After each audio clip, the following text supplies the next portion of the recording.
నిన్న అర్ధరాత్రి 12-1 సమయాల్లో మరి నిన్న శ్రీనివాస్ అనే వ్యక్తి వాళ్ళ భార్యను అత్యంత క్రూరంగా మరి హత్య చేసిన ఇంటి దగ్గర కూడా మనం అయితే ఉన్నాము. ఇప్పటికే పోలీసు వాళ్ళు వచ్చేసి డెడ్ బాడీని కలెక్ట్ చేసుకొని ఉస్మానియా హాస్పిటల్కి తరలించిన సందర్భం కూడా కనబడతా ఉంది.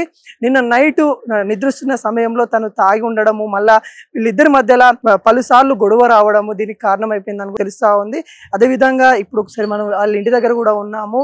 మొత్తం చూసుకున్నట్లయితే ఇద్దరు పిల్లలు, వీళ్ళకి 2012లో వివాహం అయ్యింది. వీళ్ళు నల్గొండకు సంబంధించిన వాసులను కూడా చెప్తా ఉన్నారు. కొద్ది రోజులుగా ఇక్కడైతే వాళ్ళైతే ఉంటా ఉన్నారు, అద్దెకు తీసుకొని ఉంటా ఉన్నారు. ఈ నేపథ్యంలో పలుసార్లు వాళ్ళకి భార్య భర్తల గొడవలు కూడా రావడం అయితే జరిగింది. పలుసార్లు పోలీస్ స్టేషన్ కూడా ఫిర్యాదు చేశారు. పెద్ద మనుషుల ఒప్పందాలు కూడా జరిగాయి. అయినా కానీ వీళ్ళ యొక్క ఏదైతే జరుగుతా ఉన్న గొడవలు జరుగుతున్నాయో ఆ నేపథ్యంలో నిన్న నైట్ అతన్ని ఇంటికి రావడం, ఇంటికి వచ్చిన సందర్భంలో తామని ఏదైతే సుత్తితోని కొట్టి తలకాయ మీద బాడము, అక్కడికక్కడికే తను చనిపోవడము, శ్రీనివాస్ పోలీస్ స్టేషన్కి వెళ్ళి లొంగిపోవడము, వాళ్ళ బాబుని తీసుకొని పోలీస్ స్టేషన్కి అయితే వెళ్ళి లొంగిపోయిన ఘటన అయితే కనబడతా ఉంది. ఒకసారి మనం అయితే ఆ ఇల్లు కూడా మనం ఒకసారి చూపించే ప్రయత్నం కూడా చేద్దాము. ఏదైతే వాళ్ళిద్దరు ఉన్నారో ఆ ఇల్లు అయితే ఇక్కడైతే ఉంది. దీనిలో ఆల్మోస్ట్ 6 months నుండి అయితే రెంట్కుంటా ఉన్నారు. ఇక్కడ నిన్న నైట్ జరిగిన ఘటన ప్రకారం అయితే మొత్తానికి అయితే ఇక్కడ ఒకటేసారి స్థానికులు కూడా ఉలిక్కి పడ్డారు. ఎందుకంటే ఇలాంటి ఘటనలో చాలా వరకు మహిళ అన్యాయం అయిపోతా ఉంది. మహిళలకు సంబంధించిన ఘటనలు ఎక్కడో ఒకసారి ఇలాంటి పునరావృతం అయితే ఉంది. అమాయకులైన ఆ మహిళలు ఏదైతే భర్తల చేతిలో చనిపోతున్న ఘటనలో ఇప్పుడు పునరావృతం కూడా అయిపోయింది. హైదరాబాద్లో అయితే ఈ విధంగా జరగడం, ఇక్కడ స్థానికులు కూడా తనకి ఏదైతే భర్తకి తగిన శిక్ష కూడా వేయాలి ఖచ్చితంగా అని కూడా చాలా వరకు చెప్తా ఉన్నారు. భర్త ఏదైతే తను చేసిన తప్పిదం ఏముందో తను డైరెక్ట్ పోలీస్ స్టేషన్కి వెళ్ళి లొంగిపోవడము, వాళ్ళ పిల్లలను తీసుకొని లొంగిపోవడము ఈ ఘటనలో అయితే ఇక్కడ కనబడతా ఉంది. కాబట్టి లొంగిపోతే శిక్ష తక్కువ పడుతుందని అనుకున్నాడే ఏమో కానీ తనకైతే తగిన శిక్ష కూడా పడాలి. ఎందుకంటే భార్య ఇప్పుడు అన్యాయంగా చనిపోయింది. ఇద్దరు పిల్లలు 10 సంవత్సరాల బాలిక, 12 సంవత్సరాల బాలుడు అయితే ఉండడం అయితే జరిగింది. ఆ ఇద్దరు పిల్లల బతుకు అయితే రోడ్డు మీదకి వచ్చినట్టు కూడా ఇక్కడ స్థానికులు అయితే చెప్తా ఉన్నారు.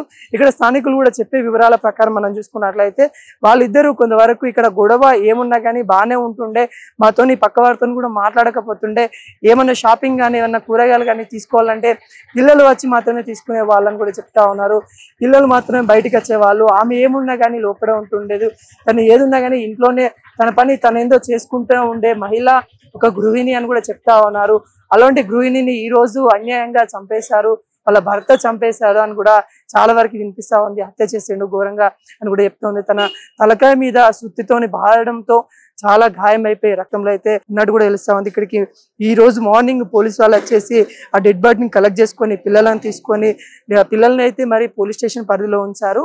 అదేవిధంగా డెడ్ బాడీ ఉస్మానియా హాస్పిటల్కి పోస్ట్ మార్టం నిమిత్తం అయితే తీసుకెళ్లిన తరుణం కనబడతా ఉంది. ఒకసారి ఈ ఇంట్లోనే వాళ్ళైతే నివసిస్తా ఉన్న ఘటన కనబడతా ఉంది. ఈ ఇంట్లోనే నిన్న నైట్ అయితే హత్యకు గురైపోయింది ఆ మహిళ అని కూడా చెప్తా ఉన్నారు. ఇక్కడ రక్తంతో అయితే కొంతవరకు అయితే లోపల రక్తంతో కూడా ఉండిపోయింది. ఇక్కడ కూడా ఎవరు రావద్దని కూడా కొంతవరకు అయితే పోలీసు వాళ్ళు చెప్తున్న సందర్భం కనబడతా ఉంది. ఇక్కడ స్థానికులు కొంత భయాందోళనకి కూడా గురైన సిచ్యువేషన్ కనబడతా ఉంది. ఈ ఘటన అనేది ఇక్కడ కొత్తగా జరగడము, లేకుంటే ఇలాంటి ఘటన ఇంతకుముందు ఇక్కడ జరగలేదని కూడా చాలా వరకు చెప్తా ఉన్నారు. స్థానికులు కూడా ఎవరైతే ఉన్నారో వాళ్ళు కూడా తనకి శిక్ష చేయాలి, శిక్ష ఖచ్చితంగా పడాలి అతనికి అన్నట్టు కూడా చెప్తా ఉన్నారు. మహిళకి అన్యాయం జరిగిపోయింది అనే విధంగా వాళ్ళైతే విమర్శిస్తూ ఉన్నారు. అదేవిధంగా తనకి ఖచ్చితంగా ఆ అమ్మాయికి ఏదైతుందో ఆ పిల్లలకి న్యాయం జరిగే విధంగా చూసుకోవాలి. ఈ నల్గొండ నుండి వాళ్ళు వచ్చేసి ఇక్కడ ఉపాధి కోసం వచ్చినట్టు కూడా తెలుస్తా ఉంది. 6 నెలలకు పైగా ఇక్కడ నివసిస్తున్నట్టు కూడా తెలుస్తా ఉంది. మహిళ అయితే చనిపోవడం అయితే జరిగింది. భర్త శ్రీనివాస్కి సరైన గుణపాఠం చెప్పే విధంగా పోలీసులు చర్య తీసుకోవాలని కూడా ఇక్కడ స్థానికులు ప్రతి ఒక్కరు అయితే కోరుకుంటా ఉన్నారు. మరి చూద్దాం మరి ఏ విధంగా జరగబోతుందో. ఐదర్శగూడ ఏదైతే మెహదీపట్నం సంబంధించిన హస్బెండ్ వైఫ్ అని చెప్పిన ఇంటి పక్క వాళ్ళు అయితే ఉన్నారు. ఒకసారి మాట్లాడే ప్రయత్నం చేద్దాం. అమ్మ, ఏ విధంగా ఉండేది వాళ్ళిద్దరు? అన్యోన్యంగా ఉండేదా? ఏ విధంగా ఉండేది? మన గొడవలు ఇట్లా పెట్టుకునే వాళ్ళ? గొడవలు ఏం పెట్టుకోలేదు. ఏమైనా సౌండ్స్ వచ్చాయా నైట్? ఏమన్నా ఏం సౌండ్ రాదు, సౌండ్ రాదు, ఏం రాదు. వాళ్ళు ఎప్పటికీ గొడవ పడతారని తెలిసి ఏం గొడవ పడలేదు. ఎప్పుడు ఫోన్ ఎప్పుడు సపోర్ట్ అప్పుడే లేదు. ఇట్లా పిల్లలు ఎంత మంది వాళ్ళకి? ఒక కొడుకున్నాడు. ఎలా ఉండేవాళ్ళు మీతోనే? ఎలా ఉండేవాళ్ళు? వాళ్ళకి మాతో మాట్లాడారు. వాళ్ళు ఏం చేస్తుండే వాళ్ళు? వాళ్ళ హస్బెండ్ ఏం చేస్తుండే? బండి మీద పోతుండే, బండి మీద వస్తుండే. ఏం పని చేస్తాడో తెలియదు మాకు. స్కూల్ వెళ్తారు పిల్లలు. ఆయన బండి మీద పోతాడు పిల్లలకు కూడా. వాళ్ళు ఇప్పుడు మీతో మాట్లాడడం కానీ ఏం మాట్లాడు? ఇంటి పక్కన మాట్లాడు. బయటికి వెళ్ళారు కదా, బయటికి వెళ్ళని లేదు. గేట్ దాటి వస్తలేరు, మాట్లాడతలేరు వాళ్ళు. నువ్వు చూసినప్పుడు ఎట్లా ఉండేది మీతో? అంటే మీరు కనీసం మీరు మాట్లాడడానికి ట్రై చేసినప్పుడు మాట్లాడలేదు వాళ్ళు, మాట్లాడలేదు. ఎక్కడ నుండి వచ్చే వాళ్ళు వాళ్ళు ఎక్కడ ఉన్నారో తెలియదు మా మేము కిరాయికి వచ్చినాం. మీరు కూడా కిరాయికి వాళ్ళు కూడా కిరాయి 5 నెలలు అయింది వాళ్ళు వచ్చి. మేము ఇక్కడ కిరాకే ఉన్నాం. మేము కూడా చాలా సార్లు పెద్ద మనిషి గొడవలు కూడా అయినాయి ఇక్కడ. పెద్ద మాకు సపోర్ట్ రాలేదు. గొడవలు అయింది కూడా ఎప్పుడైంది తెలియదు మాకు. గొడవలు ఏం జరగలేదు. ఇక్కడ జరగలేదు. ఇప్పుడు నిన్న నైట్ కూడా ఏం సౌండ్ రాలేదు. నైట్ కూడా సౌండ్ రాలేదు. మీకు ఎప్పుడు తెలుసు ఈ విషయం? పోలీసు వాళ్ళు వచ్చినాక తెలుసు మాకు. అప్పటి వరకు తెలియదు. ఏం చెప్పారు పోలీసు వాళ్ళు? పోలీసు వాళ్ళు ఏం చెప్పలేదు. ఏమమ్మా ఇట్లా కిరకానంటే మాకు గొడవ సపోర్ట్ రాలే ఏం రాలేదు చెప్పినాము. పోయి చూసినాం. అందరు జమ అయితే చూసినాము. తీసుకొని వెళ్ళారా పోలీసు వాళ్ళు? తీసుకుని వెళ్ళిపోయి. గొడవలు ఏం జరిగినట్టు మీకేం తెలియదు. కొంతమంది ఉన్నారు, ఒకసారి మాట్లాడదాం. ఎట్లా ఇక్కడ మీరు కూడా ఎప్పుడన్నా చూసారా ఆమె అటు ఇటు వెళ్తున్నారు? ఇల్లు ఉంటా కానీ అసలు ఆమె బయటికి వెళ్ళకుండా ఆమె అసలు సిరిపెట్ట కదా మీకు ఏమన్నా బట్టలు ఇవ్వడం? కూరగాయల షాప్ అసలు బయటికి రాకుండా పిల్లలే వస్తుండే కూరగాయలకు వస్తే.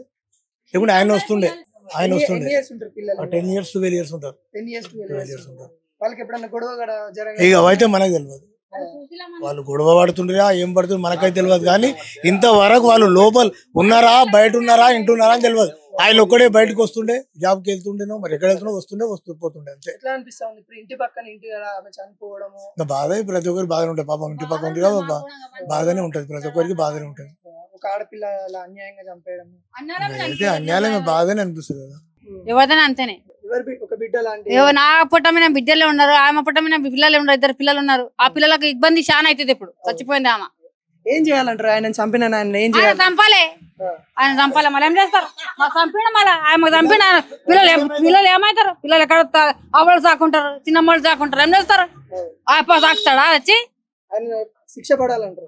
శిక్ష పడతాడు. 6 నెలలు జైలు సజా చేస్తాడు. ఏదున్నా గానీ తనకి ఖచ్చితంగా శిక్ష పడాలి. ఆమె అన్యాయంగా చనిపోయింది. ఇక్కడ ఉంటుండే వ్యక్తి వీడు ఉండి కూడా 2 పిల్లల్ని ఆగం చేసిర్రు. 2 పిల్లల్ని కూడా ఇప్పుడు రోడ్డు మీదకి వచ్చిన దాఖలాలు కనబడతా ఉన్నాయి. ఖచ్చితంగా తగిన శిక్ష వేయాలని కూడా ఇక్కడ స్థానికులు అయితే కోరుకుంటా ఉన్నారు.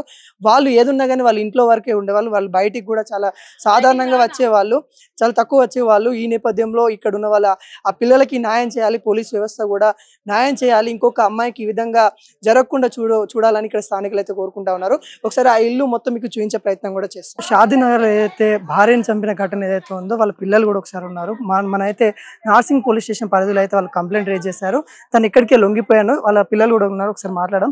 అసలు నైట్ ఏం జరిగింది? అసలు నైట్ నేను అనుకొని ఉంటే మా మమ్మీని కొట్టినా నాకు తెలియదు. నేను వచ్చేసిన డైరెక్ట్ లేపేసేసరికి పన్ను అని చెప్పి తీసుకొచ్చిన. ఎందుకు ఏరికంటే వచ్చేసరికి తీసుకొచ్చిన. ఏంటి తీసుకొచ్చినావు అంటే నువ్వు ఇక్కడ రా అని చెప్తే తీసుకెళ్ళి సార్ నేను చంపిన సార్ అని చెప్పినాడు. నీకు అక్కడ తెలియదు? ఏం తెలియదు? ఏం తెలియదు. నీకు చంపిన విషయం కూడా ఏం తెలియదు. ఎట్లా అమ్మా నాన్న ఎప్పుడు గొడవ పడుతూనే ఉంటారు? ఎట్లా ఉండే వాళ్ళు? వాళ్ళిద్దరు మంచిగానే ఉంటుండే. నైట్ జరిగింది.